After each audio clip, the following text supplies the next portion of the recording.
Let's be real, nobody expects their name to end up on the wrong side of a property war, especially not over a strip of dirt road and a steel gate. But that's exactly how it happened, and to this day I still remember the sound metal on metal, that sick screech as the hinges tore through the morning fog, echoing across land my family's owned since Jimmy Carter was in office. My name's Mark Rohr. I'm a retired investigator, a guy who likes his coffee strong, his boundaries clear, and his peace undisturbed. This place, this patch of Texas with its brush and mesquite and a fence line older than half the houses around here, it's in my blood. Always has been. But apparently that didn't matter to Karen Whitlow, Fourth Creek's self-appointed HOA queen who seemed to think rules bent to her will and that my private easement was just waiting for her Range Rover and her big plans for a community kiosk. First thing that morning there, she was already halfway down my road, dust billowing behind her, that smug grin flashing in the side mirror. Third time in as many months she'd busted my gate. Not by accident either. I'd welded it up myself, reinforced it with cedar from my own land. Not because I'm some hermit, but because folks like Karen seem to think open field means free-for-all. The first time she did it, I let it slide, neighborly benefit of the doubt. Second time, I filed a notice with the HOA. Third time, she didn't even slow down.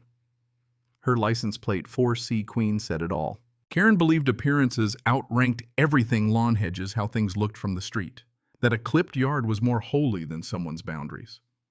Only problem, I'm not even in the Fourth Creek HOA. Never was. My land predates the whole subdivision by 40 years. It's a narrow stretch that cuts around their manicured lawns like a scar on a pretty face, single-access, grandfathered in, deeded to my father back in '78. He bought it for the water rights. I kept it for the quiet. Guess I was naive to think quiet had a fighting chance. When I got to the busted gate, there was a groove where her bumper hit padlock, split like a broken jaw, gray paint streaking the cedar, hers no question. That's when it hit me. Karen wasn't just breaking in. She was breaking what little peace I had left. I walked back to the shed, opened the file box labeled HOA interference. Yeah, I'd been keeping records. Emails, violation slips for stuff I didn't even own, unauthorized trailer, unregistered chicken coop, unsightly native grass, all lies. Grabbed my camera, snapped photos from every angle, swapped out the trail cam SD card. I'd installed that cam after incident number 2, pointed straight at the gate night mode, powered by a janky little solar node I rigged up myself. If Karen thought she could sneak in without being seen, she was in for a surprise. Popped the SD card into my laptop, and there it was. 7:13 a.m. White Range Rover, Karen at the wheel, jaw set, aiming for the post like she was testing its strength, not the weather's. This wasn't about access, it was about dominance. I called the sheriff's office. Deputy Heron picked up, sounding more tired than annoyed. "You want to press charges?" I told him I wanted trespass formally recorded. He said he'd send someone out. Didn't happen. Never does, not for HOA neighbor disputes. If they weren't going to do anything, I would. Marched down to the county office, got a certified copy of my deed, then dug out Dad's old USGS survey map, topographic lines, original access trail marked in red ink before a single HOA sign ever went up. That trail Karen kept driving through, it's mine, always was. Back home, I overlaid the county survey on a blown-up satellite photo, highlighted the easement, laminated the map, tacked it to the barn wall. This wasn't going away. By sundown, a new email arrived from the HOA, repeated non-compliance. Your gate structure has been deemed non-compliant with community standards set forth in the 4C covenant. Remove within 5 days or face daily fines. I almost laughed out loud. Attached my deed. The survey overlay, 3 frames from the footage, replied, "You're sending violations to the wrong jurisdiction. I don't report to 4C, but I will report this to court." Didn't send it yet, needed a minute. Sometimes you've got to let anger cool down before you hit send. Dad used to say the land remembers more than people do. That next morning, standing in the barn, coffee in hand, staring at a map older than half my neighbors, I could feel that memory weighing on me. That original easement marked out for livestock and water access wasn't just a line on a map. It was a legal corridor protected by deed and precedent. None of that mattered to Karen. She'd only lived here 5 years, but that was long enough to climb the board, start rewriting rules, grass-length exterior paint, shared boundary access for community efficiency, all thinly veiled grabs at my land. My time in federal enforcement taught me one thing: paper trails never lie, but people do. I went back to the county, pulled every survey, every plat microfiche and all. 1978 easement crystal clear. 2006, the developer's plat conveniently erased it, labeled it community reserve. It wasn't just missing, it had been buried. If someone like me didn't go looking, no one would ever know. That night, Karen and her board taped a new notice to my gate in plastic so the weather wouldn't erase the arrogance immediate compliance required. And then came the knock.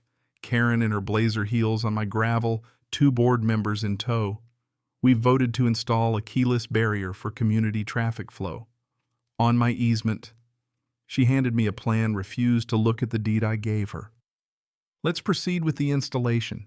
No questions, no hearing. Why does your GPS call it Private Access Ranch Road? I asked. Silence. 2 days later, landscaping trucks showed up, staked out spots on my gravel, started prepping for concrete. They didn't know my drone was up filming every minute. Filed a petition for injunctive relief that night. Compiled the deed survey, altered plat, drone footage, every email and photo. Requested a temporary restraining order: no one touches the easement without a judge. They tried to bury my rights. I knew where to dig. HOA fined me $1,250 for non-compliance. Karen left voicemails sweet as sugar. Let's avoid dragging this out, Mark. I saw right through it. She was squeezing, hoping I'd fold under the pressure. Instead, I called Marta Reyes, former judge, now the sharpest property lawyer in 3 counties. She flipped through my files, said, "This is fraud, Mark. Keep everything. File a FOIA request. 10 years of county emails, minutes, anything on Reserve A." Karen's assistant, Bo, always lurking, clipboard in hand, was out there with a laser-level plotting. I set up more cameras, drafted a cease and desist, attached everything, and BCC'd every resident in the community. Let them read for themselves. The emails started rolling in. One neighbor admitted, "I thought the trail was public till I saw your map." A couple at Lot 23 wrote, "They threatened us for just asking about your gate. Please don't give in." The tide was shifting. Karen poured the kiosk foundation anyway, right on my easement marked with the HOA logo. I filmed it all, updated.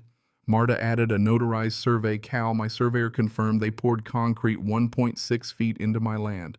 Now the proof was locked in, stamped, and certified. I put up flyers. Did you know the HOA built on private land group chat exploded? Someone spray-painted "private land, return it" across the pad. That night, Karen came to the gate herself, flashlight and clipboard, just staring. I stepped outside, asked, "Looking for something?" She jumped. "This isn't over." "No," I said, "but your footprints are on my side." Caught Bo and a buddy trying to rip out survey stakes at 1:42 a.m. Trail cam caught every move. Filed a police report, felony trespass evidence in hand. Karen, meanwhile, went door to door with pre-written witness statements, trying to paint me as aggressive. My neighbor, Mrs. Luring, brought me the paper, didn't sign. They want people scared of you, Mark. Not everyone's buying it. That night, uploaded a video to the neighborhood page. No words. Just deeds, surveys, footage, the whole paper trail. Local news picked it up. Reporter Marcia Tan called, filmed the evidence on the hood of my truck. "This isn't a misunderstanding," I told her. "It's a cover-up."